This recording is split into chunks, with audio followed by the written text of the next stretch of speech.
किसान भाइयों नमस्कार, स्वागत है आप सभी का। किसान भाइयों, आज के इस वीडियो में हम धान की फसल में पहली खाद को लेकर बात करेंगे। धान की रोपाई के समय किसान भाई बहुत से खादों का प्रयोग करते हैं, लेकिन धान की जब हम रोपाई कर देते हैं तो उसके बाद हमें कौन सी खादों का प्रयोग करना चाहिए जिससे रोपाई के बाद पौधा अच्छे से विकास करता रहे, पौधे में नए नए कल्लों का निर्माण भी समय पर हो और धान में प्रति पौधे से ज़्यादा कल्ले निकल सके। किसान भाइयों, अभी का जो समय है वो अधिकतर क्षेत्रों में धान की रोपाई का है, यानी कि कुछ ऐसे क्षेत्र है जहाँ पर बरसात हो चुकी है, कुछ क्षेत्रों में बरसात होना बाकी है। लेकिन बरसात होते ही किसान भाई धान की नर्सरी की रोपाई कर देते हैं। रोपाई के बाद जब हम पहली खाद देते हैं या फसल की प्रारंभिक स्टेज होती है, इस समय अगर हम सही खाद का प्रयोग करेंगे तो पौधे में कई सारे फायदे होंगे। पौधा अच्छे से बढ़वार भी करेगा, जड़ें भी मजबूती के साथ मिट्टी को पकड़ लेगी, पौधे में ज़्यादा से ज़्यादा कल्लों का निर्माण होगा, प्रति पौधे में ज़्यादा से ज़्यादा कल्ले निकलेंगे।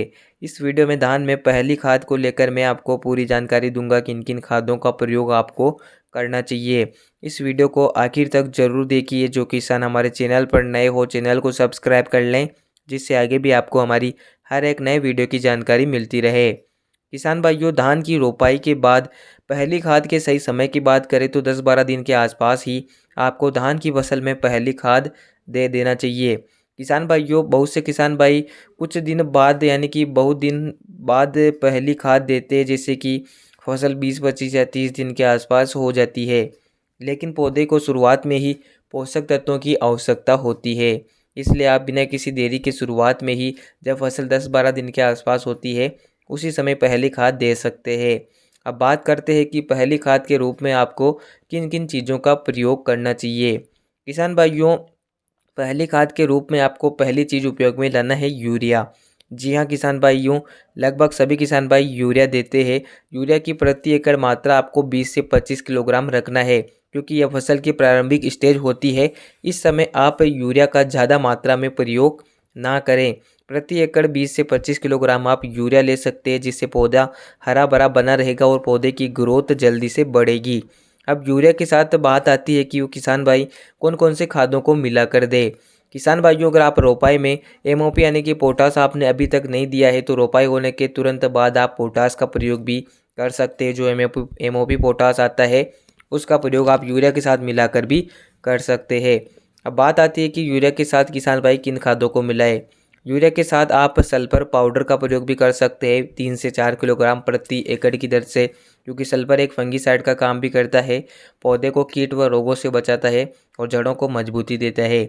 सल्फर के अलावा आप जिंक का प्रयोग भी कर सकते हैं। मार्केट में जिंक 33% आती है, जिंक 21% आती है, तो किसी भी प्रकार की जिंक का आप 5 से 6 किलोग्राम या 7 किलोग्राम प्रति एकड़ की दर से प्रयोग कर सकते हैं, क्योंकि शुरुआत में पौधे को जिंक और सल्फर की सबसे ज़्यादा ज़रूरत होती है। इसके अलावा भी आपके खेत में अगर पोषक तत्वों की कमी है तो आप सागरिका दानेदार को मिला सकते हैं। लेकिन सागरिका दानेदार को आप जब यूरिया की दूसरी मात्रा देते हैं उस समय प्रयोग करें, क्योंकि इसमें सभी प्रकार के सूक्ष्म पोषक तत्वों की परमार होती है। जब आप दूसरा खाद देते हैं उस समय आप सागरिका दे सकते हैं, और अगर आप जिंक और सल्फर नहीं दे रहे हैं तो आप यूरिया के साथ सागरिका को मिला सकते हैं और अपने धान के खेत में दे सकते हैं।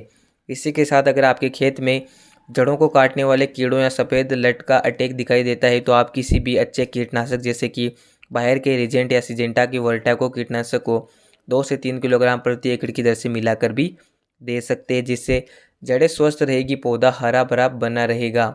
इस प्रकार से अगर आप धान में पहली खाद देंगे तो धान में प्रति पौधे में ज़्यादा से ज़्यादा कल्ले निकलेंगे, फसल हरी भरी बढ़वार और ग्रोथ करेगी और आपका उपज उत्पादन ज़्यादा निकलेगा। तो किसान भाइयों, ये थी छोटी सी जानकारी। वीडियो अगर पसंद आया हो तो वीडियो को लाइक और शेयर करें। धन्यवाद।